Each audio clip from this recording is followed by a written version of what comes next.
put the tool belt back on. Yeah. Like the goal is to have a company where if I want to slide in and do tile one day, I guess maybe because I watched This Old House my entire life where Tom Silva just shows up whenever he wants and just jumps into whatever he wants, snaps those glasses on. I feel like that is my goal.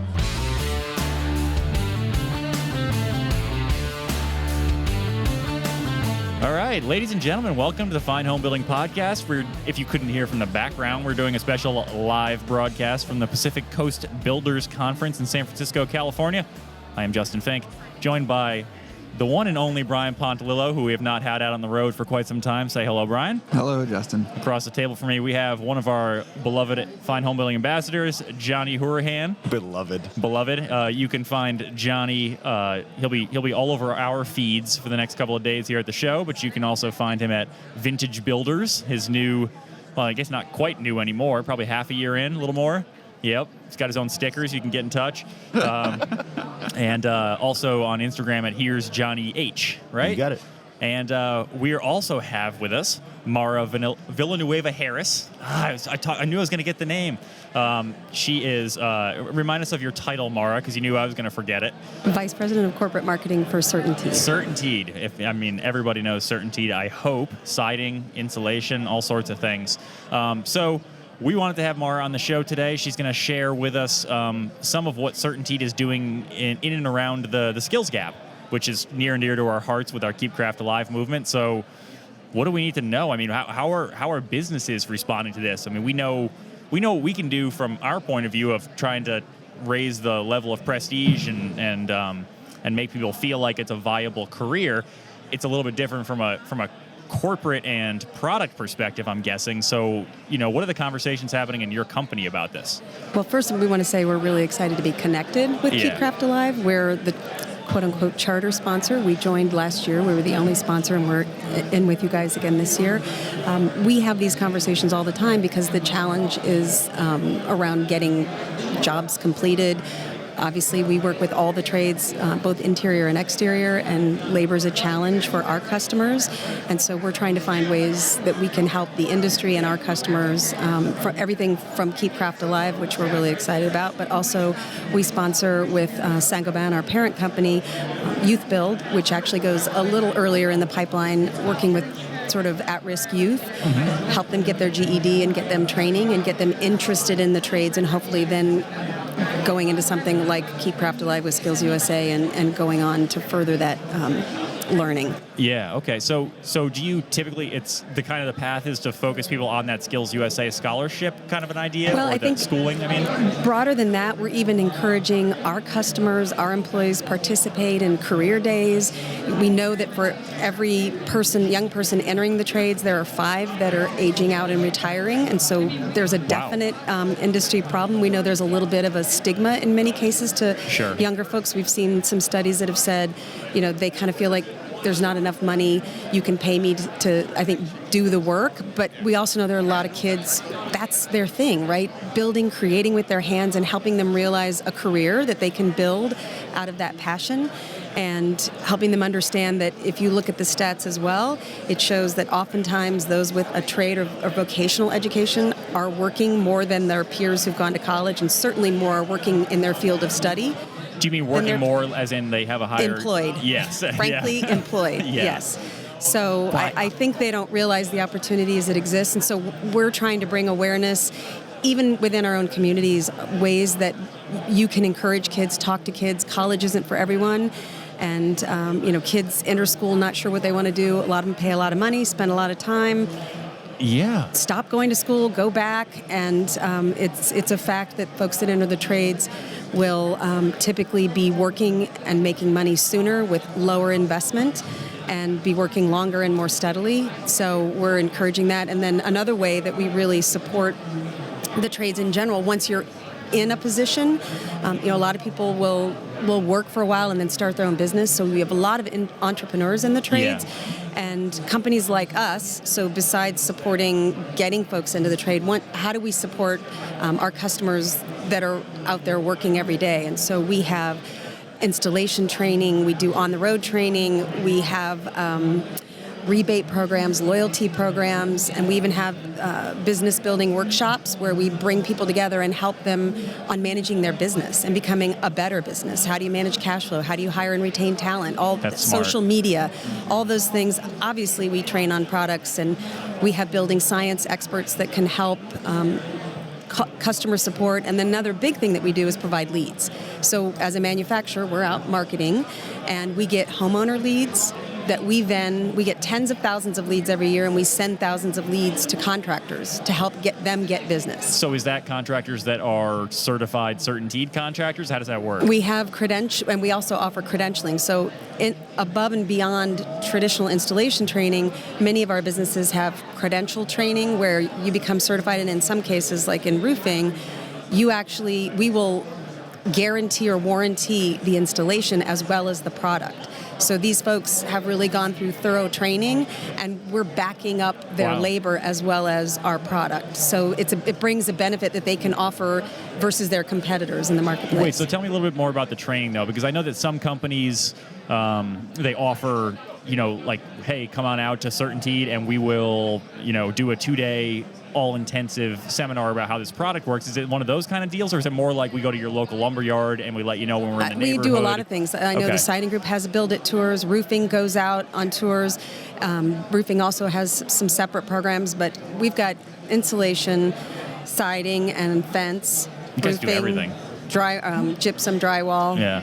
And ceiling products. So pretty broad range and we know inside and outside, and we're starting to do sort of all businesses together in these markets where we have the building business. So it's a combination. There are tracks for each product category, but also for different people in the business. So there might be a track for the owner, a track for a sales, in-home salesperson, or the person who's out working with the customer, and an installer if it's a different person, so that they can get both product training, but also maybe it's sales training, in-home sales training, or social media sort of marketing. So it's a combination of all of those things. How did we get to here, though? I mean, that's kind of. Are you seeing the needle move? Is it working? I think it's working. We're also seeing technology play a role. So more and more, because of the labor gap, and because I think of the precision that it offers, sort of manufactured housing, very different than old manufactured housing. Still needs tradespeople, but in some cases, technology's coming into it. So people who are going a more technology-focused route are still needed in the trades to manage. Manufactured housing and working with machines to create homes. So we're seeing a little bit of a shift, but there's still a strong need, even if you think of welders and other trades that support the machinery that makes the product. So it's creeping into manufacturing, all of these sort of hands-on skills. It's amazing to me that the way that you phrased it, hearing from young people that there's no amount of money you can pay me to want to do this. It's like, I can't imagine ever saying that. How did the attitude get there? I think that when you survey people, those are the people who don't want to go into the trades. Yeah. So when you take a broad survey of young kids, you're going to get some who aren't interested taking that survey, and that's the result. So you focus on the ones that want to.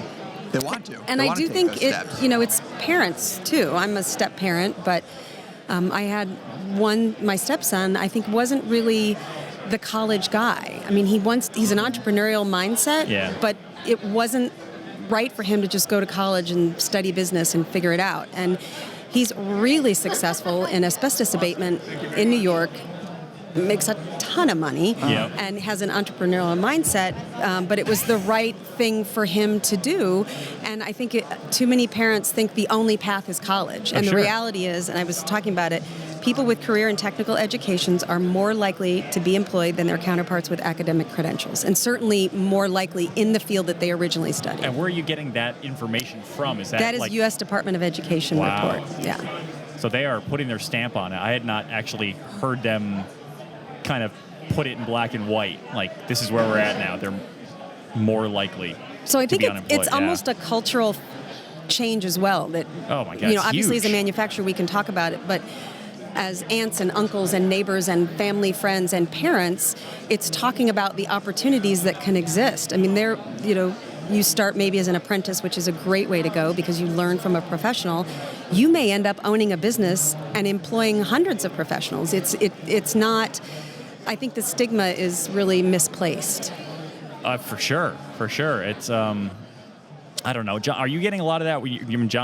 Johnny's in the Boston area, and he's the one who's most boots on the ground actually building. So, well, I think what's the perception? I want to go back a little bit. That when I grew up, like I was the first person in my family to go to college. Yeah. Like I think that's a whole group of people that said, hey, all our parents said you're not going to get a job unless you go to college, and then we all went to college and there were no jobs. Yeah.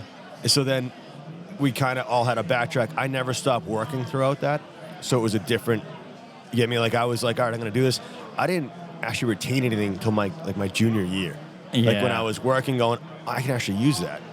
Like it didn't really fit. So I think there's to speak to what you're saying is that I think kids can take 2 years off. That was like you can't do that. You need to go right into college. Yeah. Dude, we're not ready for that investment to spend whatever $15,000, $20,000 a year. So many people don't Double know that. Yeah, but I'm just for housing and everything else. All I can think of is Ferris Bueller's Day Off when they're talking like, what do you want to do when you grow up? And they're like, we have no idea. Yeah. What do you want to do? And I think so many people are thinking that because they just don't know. Yeah. Take a year off, but it's how do you get to the right people that are going to educate you? And like, because you can throw a dart at the wall and look in the yellow pages, they still have that, and find a builder, but they may not mentor you the right way, which will turn you off. And then now, what's your next avenue? So it's having the right partnerships and internship programs out there available, so people can be sponges and take it all in. So I mean, I think that's what I'm pushing for. Yeah. Well, and that's why Keep Craft Alive is such a the meaning is huge, right? Yeah. Because we need, not only do we need to take the stigma off of going to the trades for youngsters who might be considering that or might think that it might be the right route for them, but then we need to have good jobs for them and good people to work for. So it's also about the builders who are working and hiring these people to give them a quality job and a quality training, and not giving them their first experience is a terrible experience. So it's the spectrum. It's not just the kids, it's the builders now and the builders who are 10 years into their career, 20 years in. And well, the crazy thing is that like it all sounds great. It all sounds like I'm doing it right now. We just launched our internship program, and I got 45 emails from even people in cubicles that want to get out of this. Yeah. The problem is like any good builder, we're all slammed. Right. So it's like, how are you? Like I look at it like I'm creating a farm team, like a good baseball team, NFL team. They have these farm teams where you're basically curating the people that you need, the culture and all that. So when you get them, it's like there's no learning curve. So you can have great employees instead of somebody that may not work out and find out in a year. Right. So looking at it to everybody that an internship, it is going to be a chunk of time that you have to deal with. But the win on the other side, the reward that you can have, there's very little risk, but the reward is huge that you can have guys or girls that are just all about your company. Yeah. Like people want to move from all sorts of parts of the U.S. to come work for me, and I'm like, I don't know if I want to commit that well. But, but finding time, because you want to get everyone in it. Like, I want to go to high schools and reprogram that guidance counselor that had a 10-year that's like, just go to school. You know, you're not cut out for this. Go find something else. There's another statistic with the U.S. Department of Education that the number of students taking credits in sort of technical or vocational education is going down. It was 1 in 4, and now it's 1 in 5, and that's typically an indicator of people interested. So, do we go back to some of those requirements? Well, If you even think of the economy and sustainability and getting people to fix things instead of throw things away, like if you at least can encourage that mindset of hands-on and letting people experience it. I get clients that don't even know how to change a GFI. Like they go, hey, brand new house, that plug doesn't work. And I'm like, did you see the GFI works? What's the GFI? And I said to send them the screenshot of what the button I have to push with the eraser. We could all sit back and go, all right, I'm not going to tell anybody any of this, and my value go up because of my knowledge. I just don't see the point of that. I think if we all push harder, everyone, the skill shortage is one thing, but the quality of construction also needs to go up. Sure. So, and a lot of that comes back to you really got to, the market of products changes way faster than it ever did 30 years ago. I mean, there was kind of like the set recipe that everybody built. It was like the same building components in every house, and now there's a lot of options. And you can go, like to your point, we were talking before the show, John, you can you can like connect with a company that's 2 states over and get a trim package delivered to you that you want for this job, as opposed to I go to ABC Building Supply and I get everything through them. So I think what I'm trying to say is I think there's a bigger need for people to really understand what they're using, and especially how they interact with things. So that's why I like to hear that you guys have, CertainTeed has kind of in-house building scientists, because that's a really responsible offering to the public, because building science is complicated. It's necessary. Well, and there's a lot of product innovation across the industry, and a lot of the innovations are of course, targeted at the end occupant who lives in the space, but a lot of them are there to help the trade. Easier to install, faster to install, lighter weight. So we recognize the challenges in labor shortage, but also doing the work. I mean, folks that actually have to do this work and carry these buckets of material or pallets of material, move them around. So how can we make it easier as a manufacturer for the installer, but provide differentiated benefits for the homeowner who's going to live in that home, or compromising the person in the hospital that's going to heal and faster and learn better, all those things. Right. I just think if we need to really focus on not just getting people into this trade, but how we plan on educating them long term. There's not enough resources out there for schools and stuff like that to show me one spot where someone's really teaching construction management, like that anyone can get online right now. Like it's not there. So then everyone's faking it, and everyone's going, "Hey, there's a stock, build it," and then you come back and it's like, "It's not what I wanted." Well, no one's doing it. Do you think that there's a way without creating giant hurdles? Do you think that there's a way that maybe states in licensing can be part of that? So the licensing is huge, because look at New Jersey. It's $120 for a piece of paper and you can build. Right. Look at Canada, I think where it's the same in Connecticut. Stuff's blowing over in the wind because no one knows anything about shear and plywood. It's the problem's huge, and I think if you then bring in this huge amount of people, which I want this to grow. It's just we need to be ready to educate all these newcomers coming in the right way, so not just about speed. If you had continuing education as a requirement and business was part of that, so it could, because if a contractor can't run his business, he's going to run a crappy business. He's going to do crappy work. So that could be part of that equation. So the building science, and the building business workshops, The toughest part is we need to take another look at extending ed. You have to have it for Massachusetts license. AIA, we do a lot of architectural education CEUs. Yep. You could do, and we're looking at how do we connect to the schools that provide training and sort of bring in additional support, whether it's building science support or installation support. How do we actually make some product available? And that's what we do with Youth Build. It's sponsored by Saint-Gobain, and it's CertainTeed product that we donate, and some of our professionals that go in and help them. But I think to your point, a builder needs those folks in the queue, but it's a lot of time out of their. It's like any industry, right? You want to train people, but it's time out of your day to train people, and I'm too busy, but it's a catch-22. But I talked to guys last night, and it's like everyone's complaining about what they have for resources. Create your own. You can dig into this. It's amazing to me, how we just said, I buy my trim from New Jersey. Yep.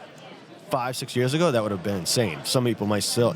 It's so easy for you to do this. Yeah. To reach out, hey, I want to bring in interns. Maybe I want 2 for the year. I got 45. Yeah, there's So someone saying that they can't have that, put a Craigslist ad in for framers. Yeah, we recently had. It's all there. We recently had Anthony Vitale on the show. He's a trim carpenter in Michigan, and he got frustrated with not having a younger generation, so he created his own apprenticeship program and just has one person from each of the from the local trade school or the local I guess it's tech ed at the high school or something, but he created his own program essentially. And why I bring it up is because he also had this point of view that you mentioned, Mara, is sort of what are the employers doing to make that work attractive? It's not just on, I guess it was Brian who brought this up, not Mara. It's not just on the young kids that we're trying to get to want to do this. It's also on, what are the employers doing to make it desirable? Are you bringing on a young guy and then going, carry this over here, and then when you're done with that, dig a hole, and we're going to make fun of you the whole time, and we're going to look down on you and kick you around. What's wrong with that? That's how I grew up. Look at me, I'm fine. Yeah, get in the hole, shovel the gravel. Because a certain type of person will do that. But I think a lot of kids they want to skip over that. Yes, they do. They don't want to learn that part of the hard part of the business. Yep. I think that's true. Even in they don't want to quote unquote pay the dues that we all. That's did. not a building problem. That's a right. That's a culture. Yeah. I don't know what's going on with that. Well, it might have to do with something that you mentioned, which is, and we're all probably guilty of it, at least. And on job sites, there is a mentality of ball busting. Oh, yeah. And so some youngsters are going to make it through that. Yes. And others aren't. And others' personalities aren't right for that. It doesn't mean they're not right for the career, maybe. Yeah. So that might be part of it. And that's true in other jobs, too. I mean, I just remember one was in the trades, and one of them was actually here at Fine Homebuilding. Two bosses where I went into a job as low man on the totem pole. In the trades, it was the guy digging ditches, and here it was like, editorial assistant, and having bosses that respected me in that position like I was their peer. Yes. They were training me, they were teaching me, but I had that kind of respect. And so those positions felt like they had value. And that's important, making those positions feel like they have value. Everyone needs a laborer on their construction site. You need someone to sweep the floors at the end of the day, and that make that a valuable position. But it needs to go both ways, meaning you can't look down at them, but you also have to be willing to jump in there and do it yourself at the same time. Yeah. There's a trick to it where it's not like, oh, you're doing that again. No, if I need to get it done, I'll be right beside you. Right. And there's a difference between, being up on this little, pedestal. Right. You can't do that either. Right. So there's, and you can fall into that where it's a young kid. I'm going to teach this kid everything that I learned 30 years ago. It's like, kid, that's also changed. Like, you've got to take a new approach to people, and it's like any sub, any client. You can't go at them with one book that's going to solve a silver bullet. Right. It's every single person is different. You have to go at it. I just think it's going to be interesting to see what happens when we get more and more people involved. Yeah. And I think I was on. There's two things here. I talk to a lot of kids as well that text me and DM me, and one of them DM'd me the other day and said, hey, I'm not going to go to college. He was looking at Wentworth, be an architect. And I said, I went to school for architecture and then left because, I should say, the reason I went to college wasn't because that was my plan. My goal was to be a firefighter. Back in the day, you had to be a firefighter, you had to be a veteran, so I was going to go to the Marines. I got kind of roped into college because one of my good friends was really good at hockey. They came to see him, and they were like, oh, you're not bad either. You want to play? And I was like, what am I going to do? I'm like, I like architecture. Like, we'll set you up with this. And I was like, all right. That's literally how it rolled out, and I fell into college. Otherwise, and I don't know if it was really worth it. I made some great friends there. But 4 years of good hockey. It was. But now, like, someone asked me last night or the other day, I have two sons. Will they go into college? What's your plan? And it's like, I don't know. I look at it like, I've said this before, it's like sports. I'm going to expose them to everything, and if they decide they want to go that route, it's up to them. I'm not going to push one over the other. Like, I played hockey, lacrosse, I'm comfortable with it, but if they want to play soccer or badminton,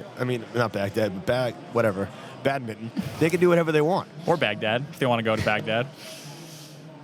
But same thing about college. If they want to go that route, or like my son, like his camps, my oldest is like, he'll go to like a fun camp, pool, swimming, all that stuff, and then he'll go to coding camp for apps for a week. Then he'll go to hockey. Literally, that's the goal, is that we're going to try and give them as much creativity as they want. And if college becomes an avenue for them, and they want it, they can. But I'm not going to say no just because I want to prove a point to the industry. No, and I think what bothers me is I hear a lot of older builders saying things like, you don't want to get into this, it's really hard on your body, it's a tough life. And I just sort of feel like, well, that's, you're older and tired. No, shame on you for not looking farther enough ahead that, you should slide into a management role and put people in place. And I'm not saying everyone is a business person that's here. Yep. They're really good at swinging a hammer. We talk about it all the time. And probably not. You got to learn the business side. It's tough. That's the wrong approach. He should have looked at it where, hey, I'm going to get old. This is going to take a toll. Yeah. You can be on a roof with a 14 pitch and realize that at 22 and go, I can't do this my whole life. It's just not going to work out. And then you plan for that. It's like retirement. There's so many guys. I think that's the scary part of it as a parent. Yes. Is, all right, it's really not that structured. Like, every job's different. You don't know if you're going to get paid, and everyone's worried about that. And I think we have to change that no, there's enough work out there that you can make as much money if you have the drive. Yep. And you can put retirement in place if you just put these little steps in place. And I think to your point that, like I said, what can we do as a manufacturer?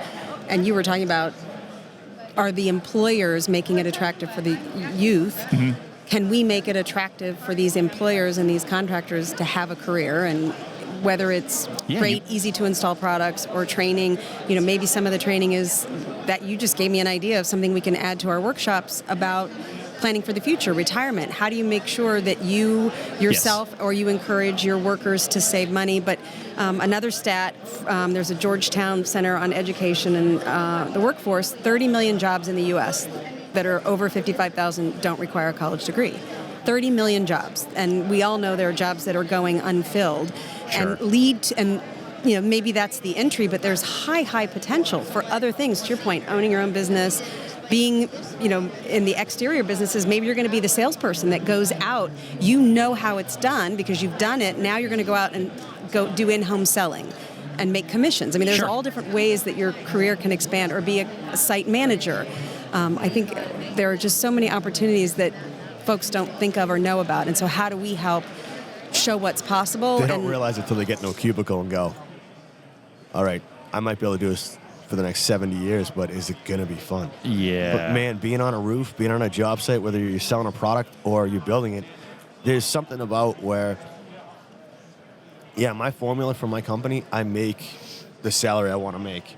But for years, man, I would be happy to be paid less to be able to create the products I create. Yeah. There's something that's so tangible that you can't get anywhere else. Your TPS report that's due on Fridays isn't going to do it for you. It's not going to cut it where you can turn around in 6 months and go, that is the only reason that was created is because of the hard work, phone calls, emails, everything else I put into it was worth all of it. That's what we have to box up and basically sell to everybody, because you can't find it everywhere and you can't take it over. Machines aren't going to, an algorithm's not going to take my job away. Yep. It's not. They're trying. With all these other softwares that are out there, there's something about having a pulse on this thing where you have to hit the throttle when there's a certain part of the job, and then you got to back off and just shake the clutch a little bit. It just, you get me? Like, just let it roll and let the project go. I just, to go back to the kid that called me and said, I don't want to go to college. And I texted him back. I was like, what's your plan when the recession hits? And then we jumped on a call. And I was like, the kid's 18, and I had this, I kind of black out and go into these speeches, and I was like, dude,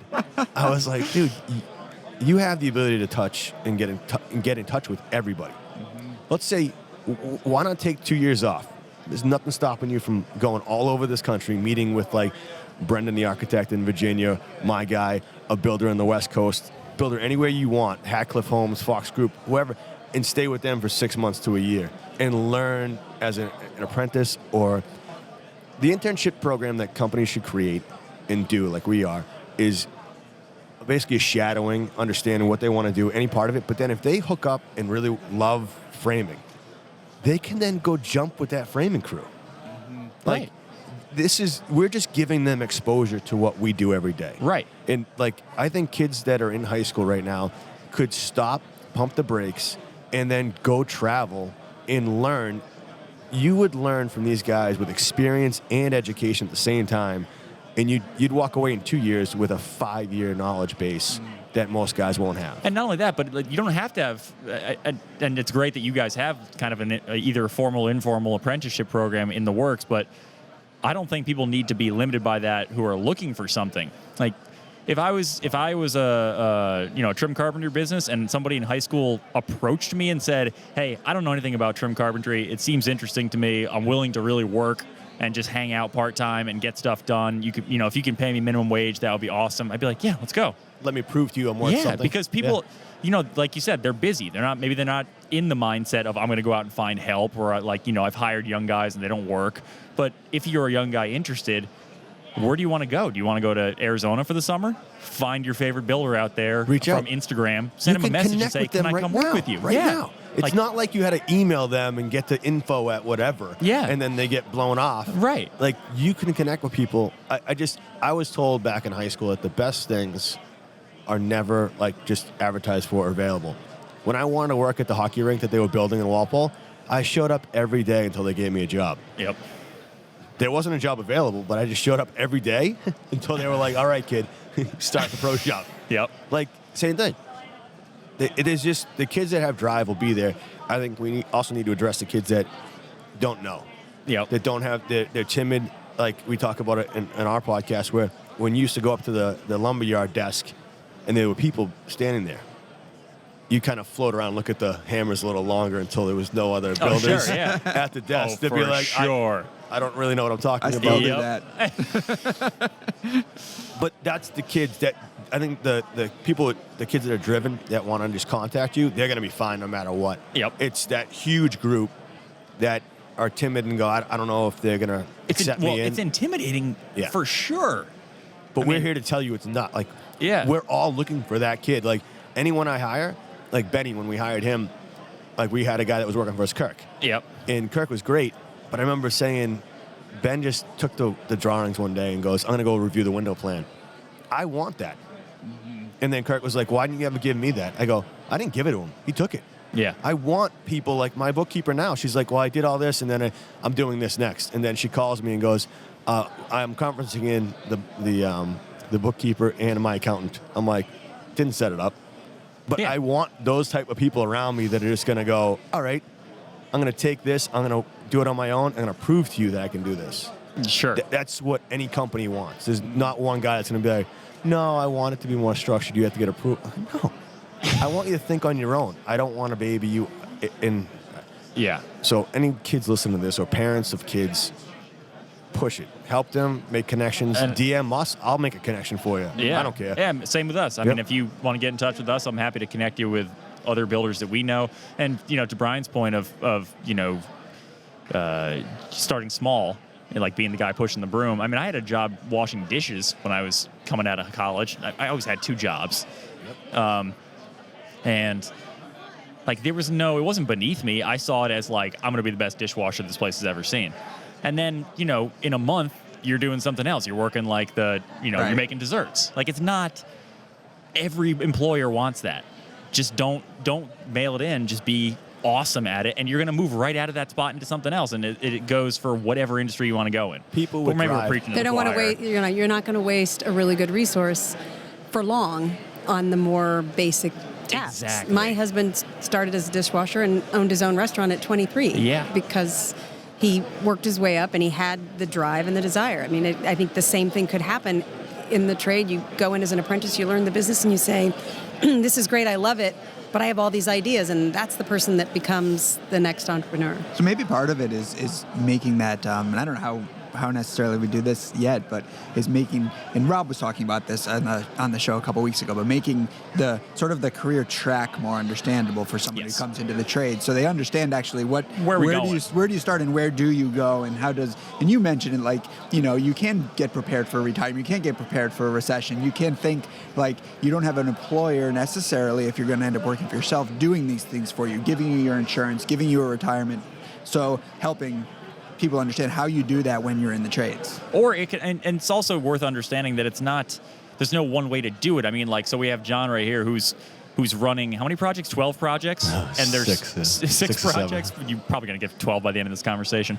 And you've got you and one other guy essentially as like full-time employees. But like Tyler. We're both owners, yeah. Tyler Grace, who's another guy, one of our ambassadors, been on the show before. He has scaled his business so that he's not only running the business, but he's the only one in the field with a helper. So, like, he just doesn't. And then Nick Schiffer, another ambassador, I mean, he's got a huge team, and he's doing a lot of it's just like, however big you want to make it, whatever life you want it to be, like, you don't have to be a CEO. If you really just like swinging a hammer, then scale your business so you're swinging a hammer every day. Yeah, someone asked me last night, like, what's your goal? Like, do you want to have a company and just sit in an armchair? I was like, no, I want to be able to put the tool belt back on. Yeah. Like, the goal is to have a company where if I want to slide in and do tile one day, I guess maybe because I watched This Old House my entire life, where Tom Silva just shows up whenever he wants and just jumps into whatever he wants, snaps those glasses on. I feel like that is my goal. All right. Well, I think we've rambled on enough about Keep Craft Alive and getting people into the trades. Maybe it was helpful, maybe it was not. I'm going to say right now that Sean Van Dyke, another of our ambassadors, and if people have never heard Sean talk, he's a business consultant for the construction trade. He's at this show, and I haven't seen him yet, but he's doing a presentation tomorrow on solving for the skills gap. He doesn't know this, but I'm going to go ahead and kind of put this out there that I'm going to get Sean onto the show so we can talk to him about that. Hopefully I can make that actually happen, since I just said I was going to do it.